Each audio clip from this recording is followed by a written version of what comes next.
Hi everyone, welcome back. This is a channel where I teach a Course in Miracles, where we look at the ideas that are being taught us in this Course in Miracles, the mind training lessons, the text, all of it. And as you know, A Course in Miracles, or as you maybe don't know, A Course in Miracles trains your mind to think in an entirely different manner, right? Uh, in every aspect, that new way of thinking is the opposite of the thinking of the world, correct? So the thought system that A Course in Miracles sets about to teach you and to make your own is in every aspect the opposite of the way you have been thinking so far, because the way you've been thinking so far is the cause of all suffering that you experience. So the new way then will obviously bring you opposite results. It will bring you joy, right? Freedom, peace, everything that you've been looking for, right? Mostly probably outside yourself. But now what we have discovered is that it's just my thoughts, right, that affect me. It's just the way I think, right, that brings about either misery of joy or joy, right? So what I was reading just before I decided to do this video is chapter 21, section 2, which is the responsibility for sight. And A Course in Miracles teaches you complete responsibility. Responsibility for how you feel, how you're doing, right? Responsibility for what you see, for what's occurring to you. All of that you're completely responsible for without exception, right? There is no accident in that, in what's happening to you, right? In what you're seeing. And it's all the result of your thoughts, right? The way you're thinking. So here's how that particular section starts. We have repeated how little is asked of you to learn this course. It is the same small willingness you need to have your whole relationship transformed to joy, right? The tiny change of mind by which the crucifixion is changed to resurrection. And being true, it is so simple that it cannot fail to be completely understood. In other words, there is nothing simpler than A Course in Miracles. And maybe some of you will go, well, I've read it and I think it's pretty hard. Well, it's hard if you're trying to fit it in your old thought system. Yes, because it doesn't fit, because it's the opposite, right? No. This is very plain, very clear language, unambiguous, in very simple terms. It tells you, do this, not this, right? But it's simple. The problem is, you've been so used to thinking in opposite terms that this shift for a moment seems hard, but it isn't, right?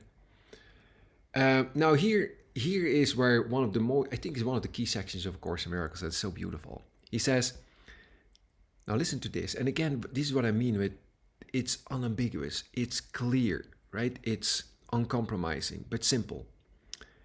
This is the only thing that you need do for vision. Happiness, release from pain, and a complete escape from sin, all to be given you. He says, no, this is the only thing you need to do. He says, you don't need to do anything else. This is it. So let me read that one more time. This is the only thing that you need to do for vision, happiness, release from pain, and a complete escape from sin, all to be given you. Say only this, but mean it with no reservations, for here the power of salvation lies.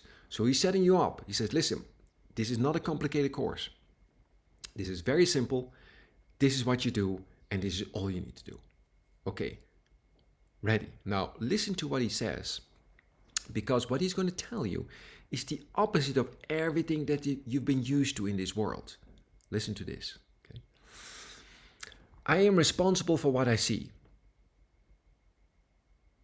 That's not what the word teaches, right? That's not what the world believes. You are responsible for what you see. I choose the feelings I experience, and I decide upon the goal I would achieve. So everything you experience, all your feelings, all your moods, you choose. You actively choose. It is not something that just happens to you. Okay? And everything that seems to happen to me, I ask for and receive as I've asked. He didn't say you asked for, not past tense, present tense. Everything that seems to happen to me, first of all, he says seems, because none of it is so. Right? We've touched on that several times in these videos. None of this is so, none of this is real. Everything that seems to happen to me, I ask for and receive as I've asked. Right? This is the justice of God. You get exactly what you want. Right? Whatever seems to happen to me, I asked for. Nothing is being denied you. But what is it that you're asking for? Right? If you're asking for things of this world, you're going to get things of this world. But as we've already said, none of this is true. If they will keep on disappointing you, till finally you stop looking for things of this world and ask for what's really yours. Huh? Beautiful. Deceive yourself no longer that you're helpless in the face of what is done to you. You're not a victim, right? You're not a victim of this world. You've invented the world, you see. Everything that happens to you, you're the cause of. You're the dreamer of this dream, right? It's impossible you are unfairly treated because, again, this is your dream. You're not part of someone else's dream. Can you see how when you accept that, you're being set free within your own mind? Because you're no longer a victim. Because you constantly keep in mind, wait a minute, I'm the dreamer of the dream. Wait a minute, this is not being done to me. I'm doing this to myself. Love it. Huh? Acknowledge but that you've been mistaken, and all your facts of your mistakes will disappear. You've been wrong about this. You've been wrong about the world. You've been wrong about yourself. You've been wrong about your brother. You've been wrong about everything. You've been mistaken, but that's all. Right? And all the effects of all your mistakes will disappear. Again, it's taking back that responsibility. Beautiful, but such a fundamental message of our Course in Miracles. It is impossible. The Son of God is merely driven by events outside of him. It's impossible that happenings that come to him were not his choice. His power of decision is the determiner of every situation in which he seems to find himself by chance or accident. Let's read that one line one more time. His power of decision is the determiner of every situation in which to, again, seems to find himself, right? By chance or accident. It seems to be by chance. It seems to be by accident. I seem to find myself here. I seem to find myself there. This is happening to me. That's happening to me. No, that's what you ask for. But will you remember that when it happens to you, that's the case? Because that's really where the rubber meets the road, isn't it? Because if you forget and you think you're just a victim of whatever is happening to you, and it's just by accident, then you kind of at that point just lost. No, you're the dreamer of this dream, right? No chance, no accident nor chance is possible within the universe as God created it, outside of which is nothing, right? Suffer and you decided sin is just another word for separation, was your goal. Be happy and you gave the power of decision to him. You gave the power of decision to him who must decide for God for you, right? You step back and let him lead the way.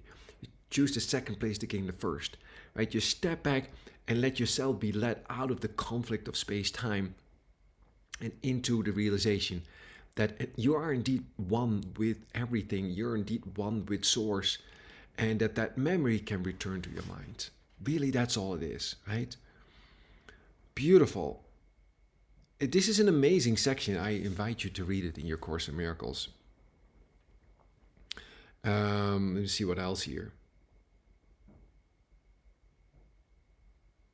Wow, amazing.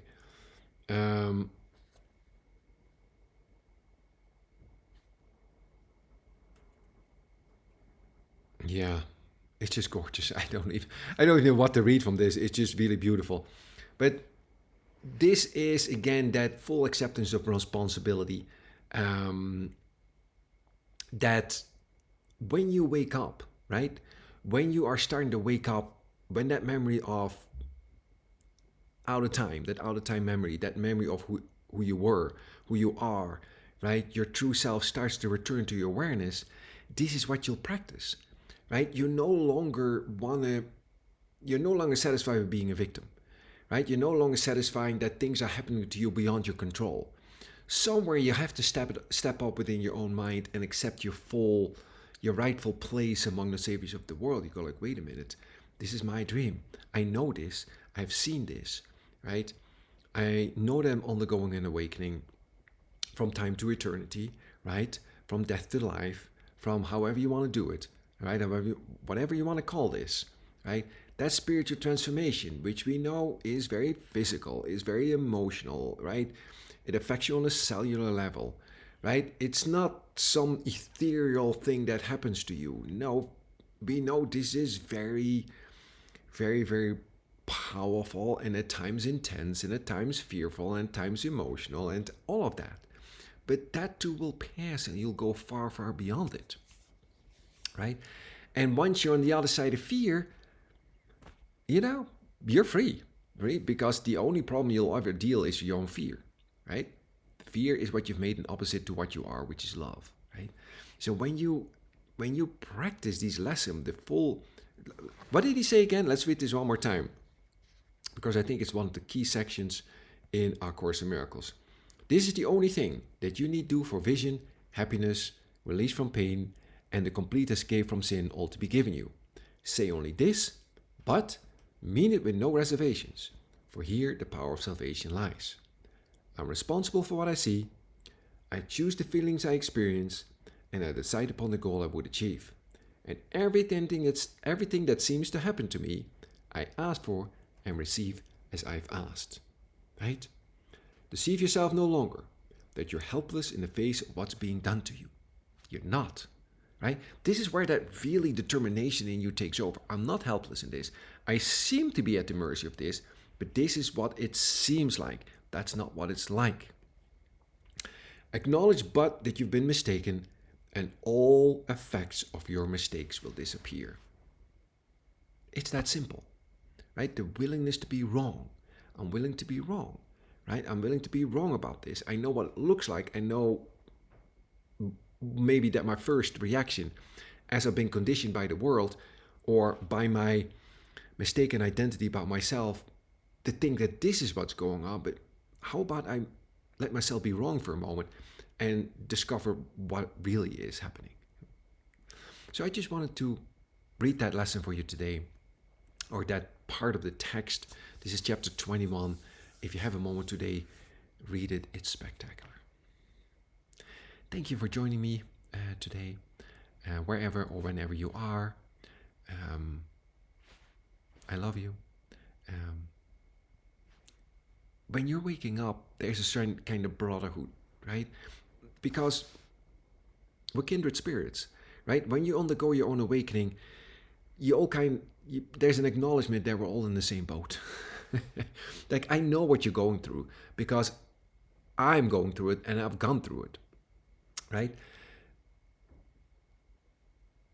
Right? We know that this is what's happening to us, and therefore we know that it's different than what we experience in the world. Right? We experience something that's going on that's kind of outside the realm of the world, but for a moment we still seem to be in it, right? Fulfilling our final function on earth till it's time to go home, till God takes the last step, however you want to word that, right? But the nice thing about this, now you have a function. You have a function to fulfill here, right? You're no longer kind of drifting aimlessly through this world, trying to figure out what the heck is going on here, what the heck you're doing here. That's no longer the case. In your awakening, you discover, wait a minute, I have a function. I'm here for a reason, right? And I'm going to fulfill my function because maybe you remember, or maybe you don't remember, that you agreed to this outside of time. You agreed to do your function. This is not happening against your will. You agreed to do this, right? Your function was given to you by God, right? By source. So how about we be about it and fulfill our function, right? And then you'll also discover that fulfilling your function is making you happy, because it's the only thing that will make you happy, ever, right? Fulfilling the function you're here for. All right. Thank you for joining me today. I'll see you real soon.